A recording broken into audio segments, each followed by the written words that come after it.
कीर्तन तो बड़ा अच्छा हुआ, कीर्तन तो बड़ा अच्छा हुआ, पर ख्याल में कुछ नहीं रहा। जिस कान से सुना था उस कान से ही सब बह गया।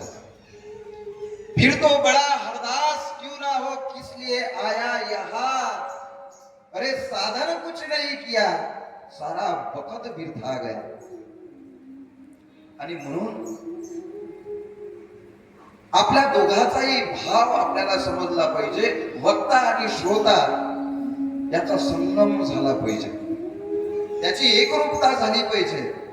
आणि तेव्हाच कुठे कथेला मजा येत असते, कथेला रंगत येत असते, कथा समजून घेण्याचं साफल्य आपल्याला लाभत असते। मंडळी, ही कथा आपली आहे, आपल्या प्रपंचाची आहे। कालच्या कथेचा भाव पाहत असताना माणूस एखादा प्रपंचामध्ये लीन झाला, आसक्तीच्या मोहात लागला, नव्हे नव्हे प्रपंच सगळं काही आहे असं मानायला लागला, तर त्याची गफलत होते।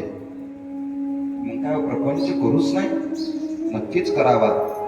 समर्थ रामदास स्वामी तर असं म्हणतात, आधी प्रपंच करावा नेटका। हा शब्द किती महत्वाचा आहे, नेटका म्हटलाय, असा येडा गबळासारखा नाही। आधी प्रपंच करावा नेटका, मग घ्यावे परमार्थ विवेका। तेथे आळस करू नका, विवेकी जन हो। विवेक म्हटलाय, विवेकी जन हो। परमार्थ करायच्या आधी आम्ही आमचा प्रपंच नीट केला पाहिजे। आणि म्हणून बऱ्याचसा वेळा आम्ही बोलता बोलता म्हणत असतो आमच्या मुलांना की एखाद्या पार्टीचा कार्यकर्ता होण्यापेक्षा, एखाद्या संघटनेचा कार्यकर्ता होण्यापेक्षा आपल्या घराचा कर्ता धर्ता होता आलं पाहिजे। आपल्या घराची जबाबदारी समर्थानं पेलता आली पाहिजे, तेव्हाच कुठे त्याचं महत्व उरत असते।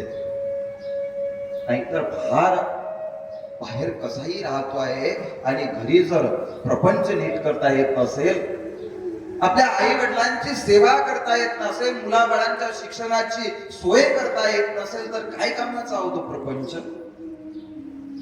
आणि मग याच्यातच उरफडून जायचं का, तर नाही, याच्यात लीन व्हायचं नाही। एक मजेशीर आहे, माणूस प्रपंचात असावा की प्रपंच माणसात असावा। माणूस प्रपंचात असावा की प्रपंच माणसात असावा, याचं उत्तर काय आहे? माणूस प्रपंचात असावा, प्रपंच माणसात असू नये। जर कदाचित प्रपंच जर माणसात असला तर त्याची मोठी गफलत होते। त्याला नाही कळत की आता मी काय केलं पाहिजे। कधी कधी बऱ्याचदा एखादा मनुष्य देवदर्शनासाठी समोर निघत असतो, यात्रेसाठी जात असतो, आणि जाता जाता त्याचा प्रपंच आड येतो। काय येतो? सगळं बरोबर